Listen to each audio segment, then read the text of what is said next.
Hello everyone, ako ulit si Jason T. Asuncion and ang topic natin ngayon is kung paano gumamit ng list box sa Visual Basic 6.0.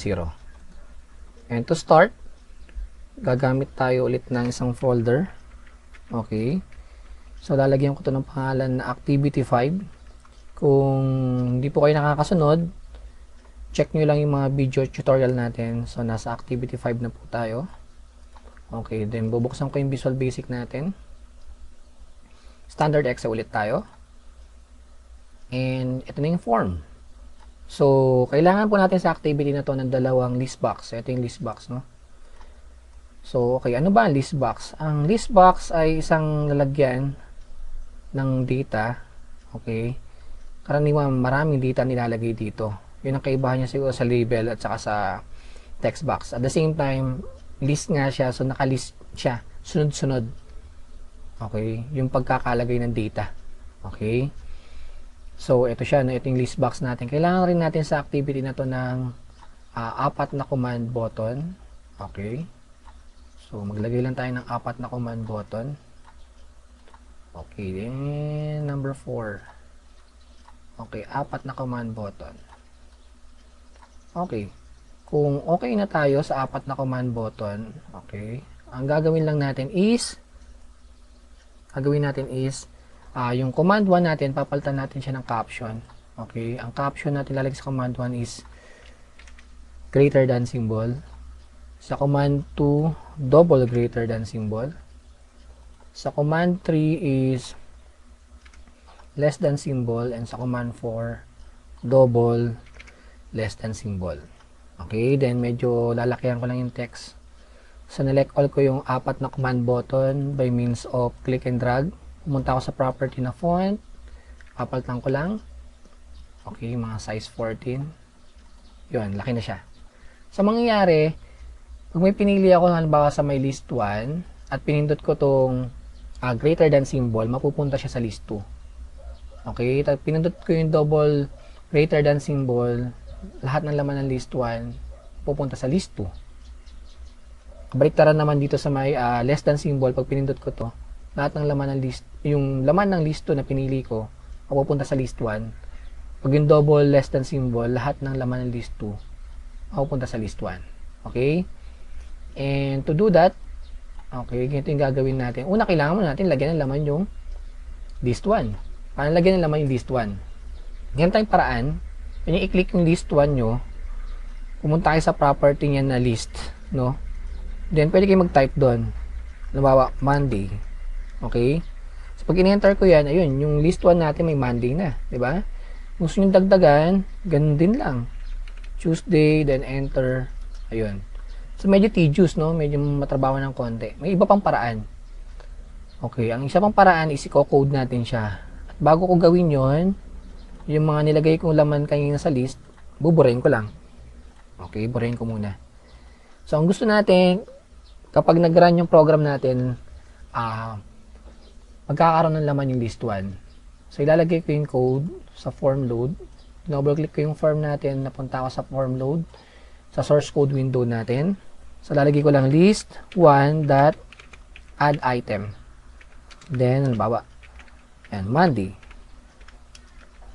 Okay, so walang problema, yan lang po, ganyan lang.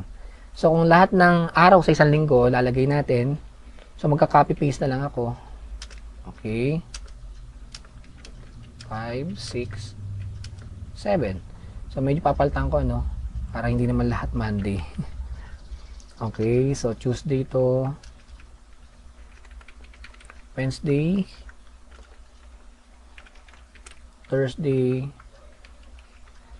hanggang mapuno ko yung buong isang linggo. Saturday and Sunday. Okay. So, pag niran ko po itong program, may laman na yung list 1 natin. Okay? From Monday to Sunday. Dahil yan sa code na nilagay natin dito sa may form load. Okay? So, ang gusto natin, pag niran natin, pag pinili ko yung Monday, pinindot ko to, mapupunta siya dito sa list 2 at mawawala yung Monday dito sa may list 1. Okay, so double click ko lang tong command button 1 natin, yung may nakalagay na greater than symbol. So, mapupunta ako dito sa may source code window niya, command 1 underscore click. Okay. Then, ang code natin is list 2. Yun yung mapupuntahan ng data, di ba? Diyan mapupunta list 2 dot add item space then list 1 dot text. Parang sinabi niya, kung ano yung pinili mo sa list 1, dalhin mo sa list 2. Okay? Try natin. Pinili ko yung Monday, pinindot ko to, dinala niya sa list 2. Ang problema, dinala niya nga, pero hindi nawala. Okay? Parang naulit lang. Nakopy lang, no? Hindi na move. Hindi nawala yung Monday sa my list 1. So, para gawin yun, mag-a-add tayo ng code. Okay? Dahil paglilipat pala yung ginawa natin, wala pang pagbubura. So, list 1.remove item. Ito yung buburahin natin yung nilipat natin, no? Remove item. Then, ano yung buburahin natin? Buburahin natin yung list 1.list index. Ano ibig sabihin ng list index? Ibig sabihin nito, ito yung napili mo kanina. Kung ano mo yung napili mo, parang kung ano mo yung napili mo sa list 1, burahin mo. Okay? At yung napili mo sa list 1, ilipat mo sa list 2. Try. Pinili ko yung Monday, pinindot ko tong greater than symbol, napunta yung Monday sa list 2, nawala sa list 1. Pinili ko yung Friday, napunta sa list 2, nawala sa list 1. Okay? So far so good. So, pinindot ko dapat tong double greater than symbol, lahat yung laman ng list 1 mapupunta sa list 2. Try natin. So, double click ko tong double greater than symbol. Mapupunta ako sa command 2 underscore click, source code. Okay? So, tuturo ko ngayon kung paano gumamit naman ng do while statement. Do while. So, kung tinagalog natin yan, gawin mo to habang. So, ang kanyang structure is do while tapos yung condition mo. So, gawin mo to habang ito yung condition. List 1 dot list count. Okay? Is greater than 0. So, sabi natin, hanggat may laman, list count yung bilang, no? Hanggat may laman yung list 1 mo, gawin mo tong pinapagawa ko. Okay? Yun yung ibig sabihin ng condition na to. Do while list 1 dot list count is greater than 0. So, ano ba yung papagawa natin? Papagawa natin, lahat yung laman ng list 1 pupunta sa list 2. Actually, hindi yung minsanan, no? Hindi minsanan nangyayari yun. Paulit-ulit niyang ginagawa, medyo mabilis lang, kaya akala niyo minsanan. Kaya tayo gumamit ng do while. So, ang gagawin natin is, list 2 dot add item. Ito yung paglilipat ng data from list 1 to list 2. So, ito yung paglalagyan, list 2. So, ano yung ililipat? So, list 1 dot list. Then, yan. Ano yung sabihin ng list 1 dot list tapos mayroong open and close parenthesis tapos mayroong 0 sa loob. So, listahan ng list box, di ba? Ibig sabihin lang nito, yung nakalista sa may 0. Okay? Kasi ang computer, pag yan nagbilang, hindi nagsisimula sa 1, nagsisimula sa 0 ang bilang yan. So, kung ang listahan niya, ito yung listahan niya, di ba? So, ang nasa 0 niya yung Monday.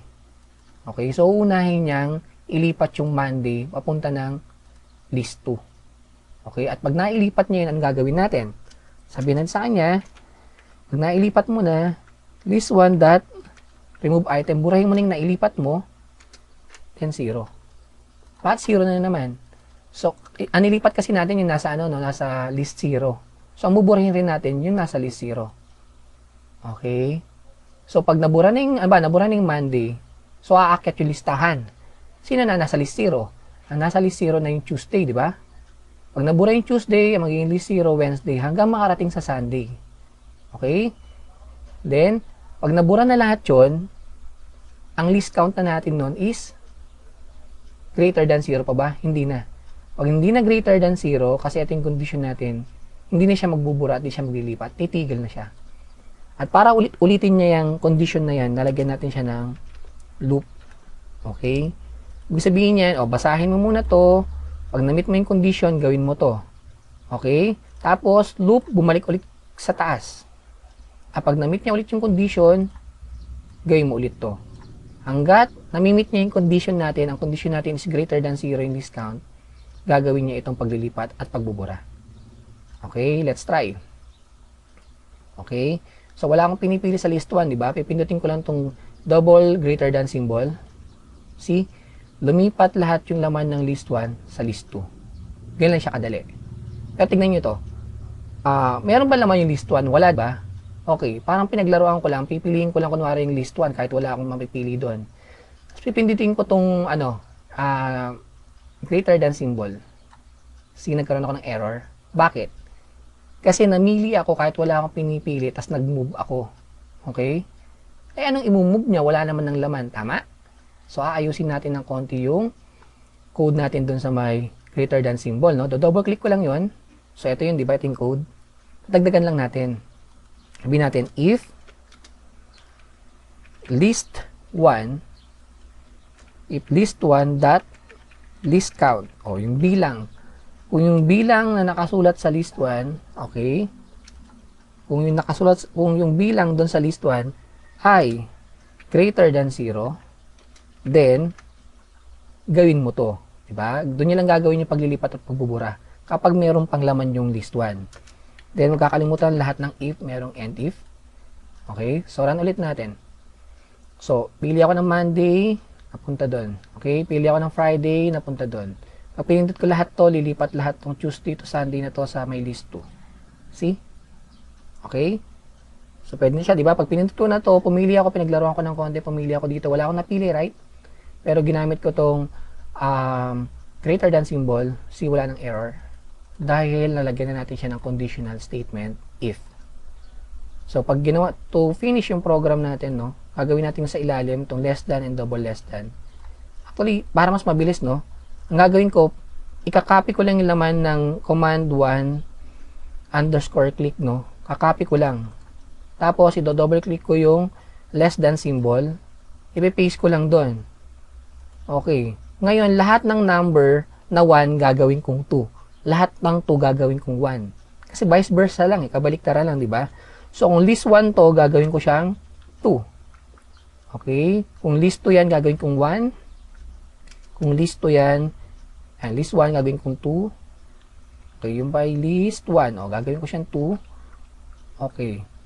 Ito, medyo nagkulang ang kopya. Ito ay list 2. Okay, remove item. Okay, remove item. Then, meron yan, di ba, na list. Yan. Medyo kinulang yung ating kinapi-paste.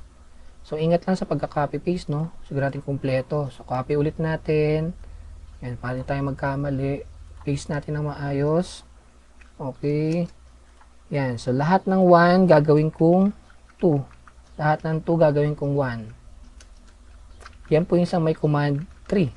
Okay, dahil magkabaliktad lang yung code ng command 1 at saka ng command 3. Okay, no? Then, yung command 2 naman, ito yung command 2 natin, no? So, ito yung command 2. Okay, command 2 natin, copy ko lang. Then, double click ko yung command 4, which is yung double less than symbol. Pipigis ko lang doon.